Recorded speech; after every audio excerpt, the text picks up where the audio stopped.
Jonathan, we're 5 weeks out now from the 2024 Inglis Easter Yearling sale. You have the honour of selling potentially the most hotly anticipated yearling to sell in our lifetime or through the company.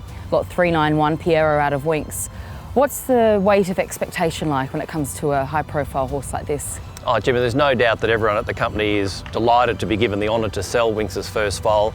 She's one of those mares that I suppose grabs people's attention, whether you're a race goer, whether you're just a casual observer of our racing industry, not only here in Australia but around the world. I think I was lucky enough to be in America last year and they were talking about Winx and asking what's happening with her breeding career. So to be able to tell them that we've got the honour of selling her first foal through the Easter sale is something really special. The daughter of one of the best race mares to ever grace the turf anywhere in the world. So I do think it's a unique opportunity. We've had people coming down from Japan to look at the filly on the farm. We've obviously had a lot of interest from overseas connections, and I think anyone in Australia knows what a champion she was. So she's a beautiful filly. She's beautifully balanced. She's by a very successful stallion. So she's a filly that really she's very hard to replicate in any shape of the word, because her race record, Winx, will stand alone probably forever. As an auctioneer, I think it's going to be exciting.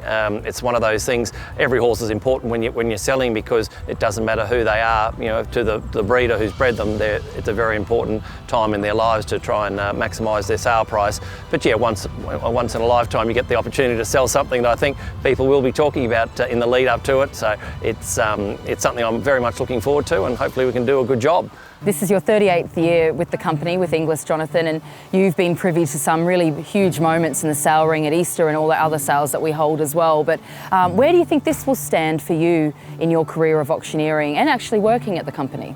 Oh, look, I've had a lot of great great moments throughout my career with Inglis. I started in 1986. I remember I was part of the team when we sold the first $1 million yearling horse called Fortunito, who was sold at Easter.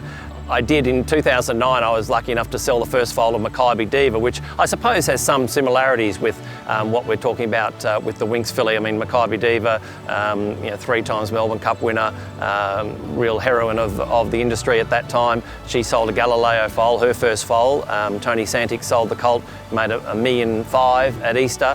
And there was a lot of media coverage, a lot of, I suppose, pressure going into it, but it was good to see him sell so well. And that same year, I was lucky enough to sell another very good race mare. She'd actually raced at the time, Samantha Miss. And then last year, Jemma, at the chairman's sale, we had this unbelievable catalogue of horses. I remember Rusty was selling Ice Bath, Brett had Montefilia to sell, and I had a mare called Nimmerly. And so there were 3 standout mares, great anticipation going into it. And those big high-profile sales, they're really exciting. As an auctioneer, you certainly do get the adrenaline going, but there's pressure as well. So hopefully, as I say, if we can do a good job, everyone walks away happy, and the horse goes on to bigger and better things. As an auctioneer, I mean, I know you've sold plenty of high-profile horses and yearlings, but do you have any lines prepared for when you might sell this lot 391, or do you prepare anything like that? Oh, not really, Jemma. I think sometimes it's better to go from the cuff. I'll have a think about how to introduce her perhaps, but once the bidding starts, you just don't know what's going to happen. Someone might open her at a strong price. It might go up in small increments. You just don't know. So I think it's better not to plan too much. But I'll hopefully think of something to introduce her to the crowd. There'll be plenty of eyes on her, and I think everyone will be watching the horse. They won't be listening too much to the auctioneer. While we're getting through the other sales, it's in the back of our mind that Easter's coming along. It's going to be something pretty special.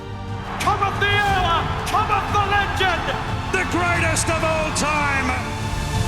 History is about to happen.